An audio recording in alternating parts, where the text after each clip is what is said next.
Well, earlier on this year, it was pretty exciting times down at Tamworth seeing Allan Caswell walk away with yet another golden guitar and celebrating. We knew the album was coming up, the 50 years in Oz, and it's out now. And what a better time to catch up with Allan Caswell. He has two songs in this week's Country Tracks Top 40 Countdown, two songs in the top 20, and Allan joins us now. Congratulations on the two songs, but also congratulations on the new album, 50 Years in Oz. Thanks a lot, mate.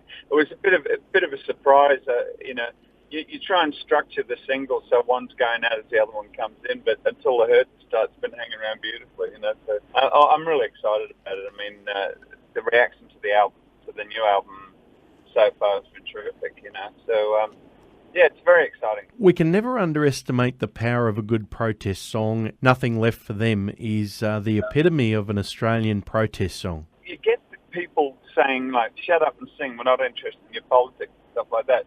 And they're usually people who stream their music anyway, so I don't listen to them. But, if you look at the issue, it's about farmers having their lives ruined by mining companies, basically. And it's something I feel really strongly about. But also, O'Shea feels strongly about it. Luke O'Shea feels strongly about it. And Harmony James feels strongly about it. And Dean Perrott feels strongly about it. So we've all got records out. And the Bushwhackers' new singles, a song I wrote with Roger about the subject. I think it's of critical importance to country people, and that's who I played for and who I write. One of your great mates, Billy Bridge, has got this week's number one track with We Knew, with his duet with his beautiful wife, Rebecca. Yeah, isn't that great? Yeah. It's fantastic, and I bring them up because track 6 on the album, Hero Just the Same, is a song that you wrote with Billy. The song I wrote with Billy, and we actually wrote it about Beck's grandfather.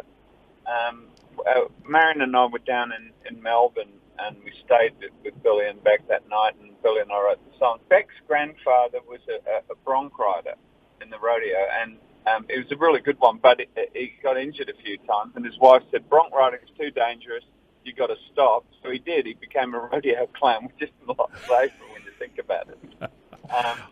And that inspired the song. And it wasn't until after I played it to my brother Brian, and he and I wrote King of the Rodeo way back in 1980, which was my first golden guitar. And he and Mum said, you know what you've done? You've written the sequel to King of the Rodeo. And if you listen to it, it follows the story on. That life imitating art thing, happens all the time. We're talking with Allan Caswell tonight. The brand new album, 50 Years in Oz, is out and about now, and I can commend anyone that they get a copy of this. And I can't go without speaking about one of our mate from up Queensland way, Manfred Vijars, of course, and you've done a bit of work with Manfred and a couple of songs on this album. Well, there were a couple of songs on the last album too, because Manfred and I wrote One Last Muster, which won us the Golden Guitar for Bush Ballad of the Year last year. So it's I love writing with Manfred. Apart from anything else, he comes down, spends a few days, brings some really nice whiskey, and we just write. And it's just like with this album, it's easily the most Australian album I've ever done. I used to kind of convince myself I was writing for an international market, and then I realised that what I really wanted to do was write for Australia because that's where I live. Stuff I write with Manfred's got a real. He's a great poet. And his knowledge of rural Australia is really strong, and we just love working together. So it was a no-brainer to do the two songs that we wrote, like Lefty O'Reilly and A Truckie Up in Queensland. And I wanted to get, I was determined to get a couple of bush ballads into the album, because if you're going to do an Australian album, you've got to have bush ballads, because it's the one form of country music that's peculiar to Australia.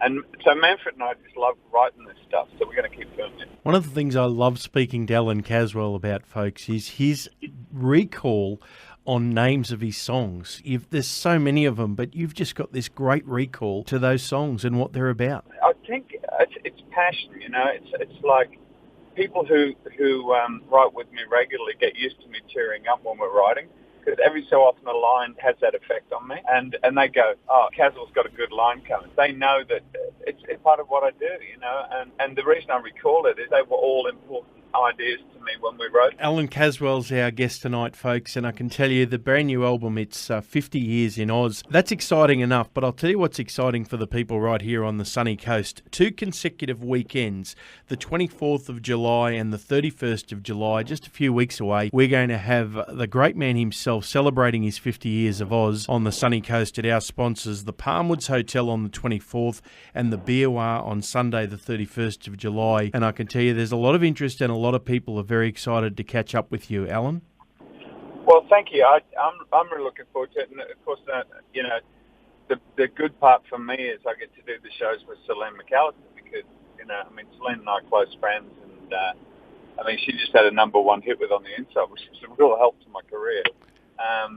But we like working together, and we've got, I love what Celine does, and she loves what I do, and it works really, really well, love doing it. And we've got Liam Kennedy Clark opening for us, and I was just talking to Liam yesterday because I've been up at the Country Music College. I was co-writing songs with a lot of the students there, and Liam was helping them with the band part of it. And I'm really looking forward to working with Liam because he's a real talent. Unfortunately, I don't get to work with anyone my own age anymore because they all gave it away. So I have to work with people younger than. If someone comes along on the day and they want to be able to pick up a copy of the album, they'll be able to do that? Oh, yeah, that's why I tour. For me, the thing that I love about country music is, while everybody else is downloading stuff and streaming it, country music fans still go out to gigs and get their album. And that's the beautiful part of being a country artist. There's a sense of friendship about it. When someone goes home with your album, they'll come back the next time and buy the new album, and you get to know them, which you don't get in any of the other sort of forms of music.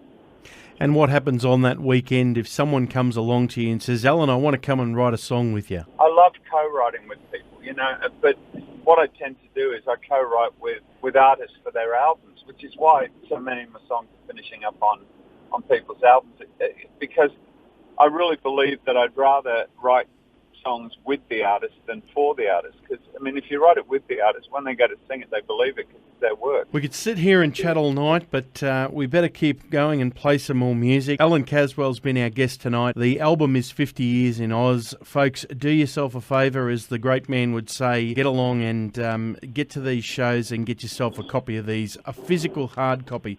There's nothing like it. You get to open up the jacket, read the stories behind the songs, and it adds to the whole enjoyment and the experience of listening to the album. Sunday the 24th of July at the Palmwoods Hotel and Sunday the 31st of July at the Biawar Hotel. Put it in big black letters in your calendar right now, folks. He's got 2 singles in the top 20. Number 4 this week is Until the Hurtin' Starts, but we're going to go out with this week's number 20 song. It's Nothing Left for Them. It is a good old-fashioned Australian protest song, in my opinion, and it's Thanks, an mate, absolute cracker. Thanks, Allan Caswell. It's been great to catch up. Thanks for having me.